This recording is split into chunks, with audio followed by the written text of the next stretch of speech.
আম গাছটা বড় হচ্ছে, আম গাছটা এইগুলো সব এবার বড় হয়ে যাবে। আম গাছটা এই যে আম গাছটাও ভালো হবে। মা বলছে তোর চলে এসছিস, আমি তখনই তো বললাম যে আসছি। এই আমটা এখনো এই রোদটা একটু পেলেই এটাও বেরিয়ে যাবে। রোদ পাচ্ছিল না এতদিন ধরে।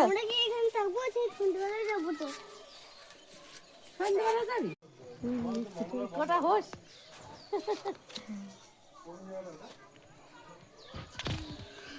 প্রথম প্রকারটা হয়তো হয় না, হ্যাঁ ফুল এসছে এই অনেক। এই আরো ছোট করে কেটে দিতে হতো, এই ইয়ে গাছ আরো ছোট করে কেটে দিতে হতো, বাড়তো মাথায় আস্তে আস্তে বাড়তো। কাটতে পারিনি, এইভাবে কেটে দিতে। হ্যাঁ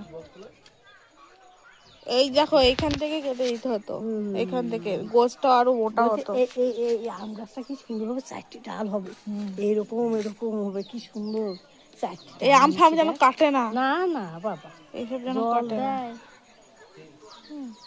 এই লেবুতে দুটো ফুল আসতে তো হতো। হ্যাঁ লেবু ফুল আসছে না কেন?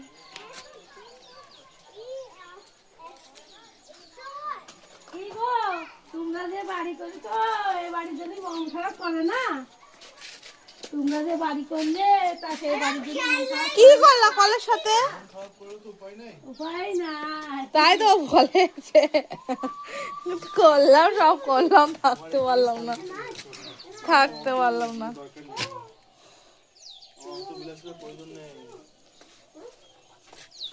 যেখানে শান্তি সেখানে থেকে শান্তি।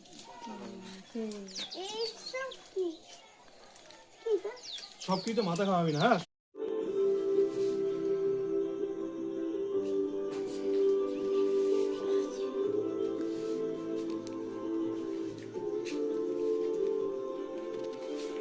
দেবীকে শান্ত করার জন্য মহাদেব নিরুপায় হয়ে দেবীর পদতলে শুয়ে পড়লেন।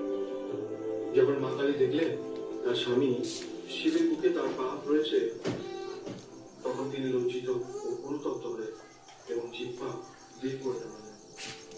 দেবী সেই সময় ক্রোধ শান্ত হয় এবং সৃষ্টি রক্ষা